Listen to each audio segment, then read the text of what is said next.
Et salut à tous, c'est Jedit, on est là pour une nouvelle vidéo. Cette fois pas de facecam, une introduction plus rapide. Alors c'est un nouveau concept de vidéo où je vais vous parler d'actualité technologique, ce qui s'est passé à peu près ces derniers jours. Et on peut tout de suite passer sur la vidéo et la première news.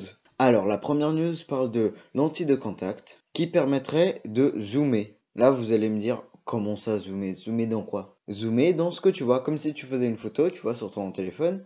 Sauf que tu zoomes à la place. Voilà. Ça vient de chercheurs de l'université de Californie à San Diego. Alors pour parler un peu plus en détail de cette technologie, ils utilisent des signaux électrolucographiques qui permettent de voir quand ton œil bouge, c'est-à-dire si ton œil va à gauche, droite, en haut, en bas, ou que tes yeux clignent.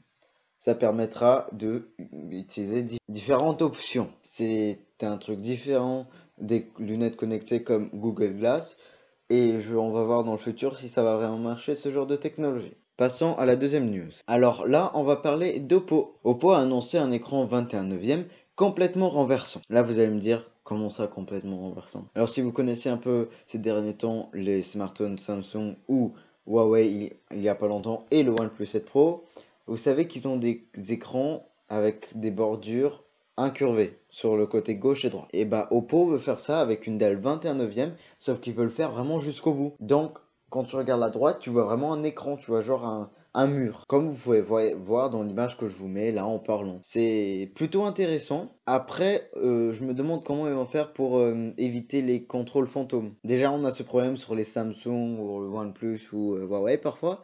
C'est pour ça que beaucoup de gens préfèrent les écrans plats. Donc, regardons dans le futur comment Oppo va gérer ça. Et je ferai sûrement une vidéo sur ça, j'imagine. Et je crois qu'on peut passer pour la news numéro 3. Alors là, on va parler de Google et de son Pixel 4. Après que Google ait annoncé son dos, parce qu'il en avait marre des rumeurs, apparemment, il annonce sa face avant et toutes les caméras qu'il embarque. Enfin, plutôt tous les capteurs, on va dire. Et oui, on aura une reconnaissance faciale et contrôle par geste. Alors depuis quelques moments déjà, Google développe une puce qui s'appelle Soli et qui permettra de contrôler des choses avec des mouvements. Si vous appuyez, genre en pinçant vos doigts, et bah ça peut appuyer un bouton.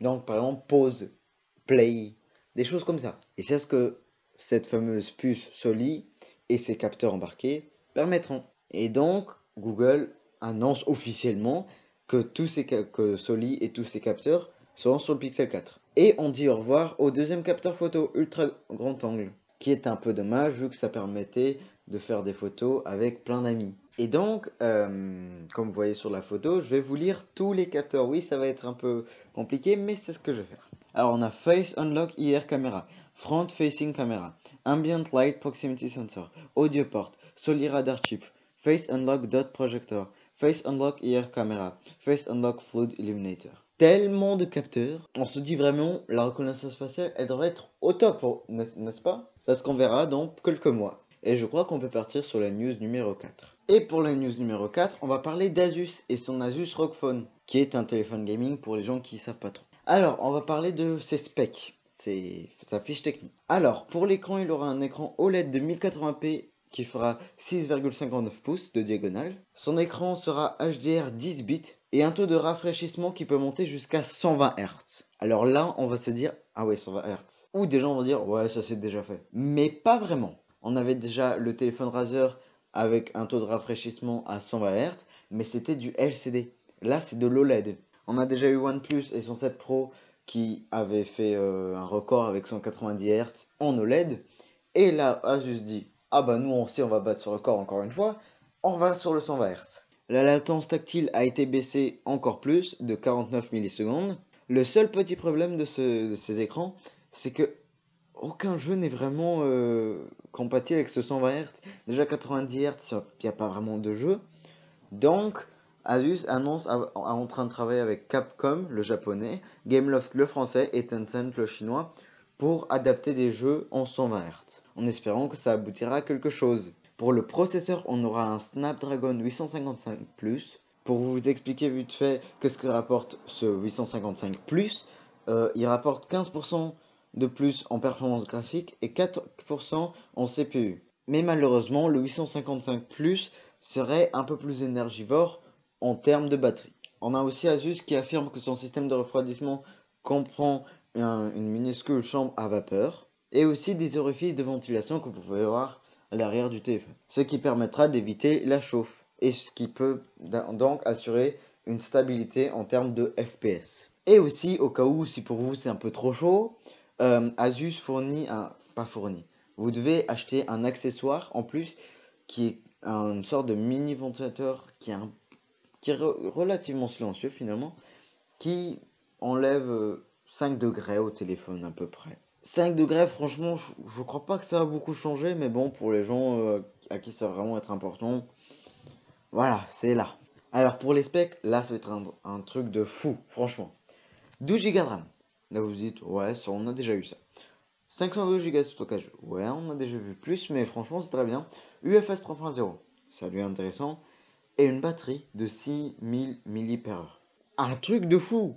Bien sûr, ça va consommer beaucoup, c'est fait pour les gamers, vraiment, c'est un téléphone gamer. Et pour recharger donc cette batterie de 6 mAh, on aura une charge rapide de 30 watts avec le Qualcomm Quick Charge 4.0. Et pour la partie photo, on va passer vite fait dessus, vu que c'est le même que le Zenfone 6, c'est-à-dire un grand angle normal et un ultra grand angle. Le grand angle normal 48 mégapixels et l'ultra grand angle 24 mégapixels. Asus promet de fonctionner de façon optimale en mode paysage, c'est-à-dire que l'internet ne sera pas brouillé, et aussi il y a eu 4 micros à la place de 2 normalement, enfin un normal et un réduction de bruit. Là il y en aura 4 pour que n'importe où tu le tiens, ça sera bon. Et il y a toujours ces zones tactiles en haut à droite et en haut à gauche quand tu tiens en mode paysage pour faire genre une manette de jeu. Et aussi bien sûr des haut-parleurs stéréo en façade qui sont hyper bien pour être genre dans le jeu, tu vois, la spatialisation. On a un Android 9.0 Pie avec ROG Gaming UI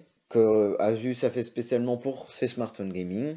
Et la mise à jour sur Android Q a déjà été prévue. Alors pour les accessoires, je vais passer vite fait et je vais pas trop commander dessus vu que je prévois une vidéo spéciale dessus, enfin sur les smartphones gaming où les accessoires va être plutôt une partie importante. Alors on a plusieurs accessoires, on a déjà des trucs comme des Joy-Con qui peut se mettre sur la gauche et la droite du téléphone et aussi sur une manette pro, genre vraiment Nintendo Switch, vraiment c'est la même chose. Et tu as aussi la station TwinView où tu as deux téléphones, genre comme une DS, qui ajoute en plus une batterie de 5000 mAh. Et aussi un mode desktop, comme toujours. Et sur ce dock desktop, il ajoute un USB-A, un port HDMI, un port Ethernet, des slots SD, ce qui permet vraiment de l'optimiser pour du cloud gaming. On voit vraiment ce ROG Phone, tu vois, pour le futur, genre Google Stadia. C'est le téléphone qu'on pourrait transformer en PC avec la puissance et en plus Google Stadia. Franchement, intéressant comme bail. On voit que Asus veut nous impressionner sur sa fiche technique et on peut dire qu'ils ont presque réussi. Alors on n'a pas encore vraiment le prix européen, donc je vous le recommuniquerai quand on parlera peut-être de ce téléphone. Et là on part sur les deux dernières news qui sont des news Huawei.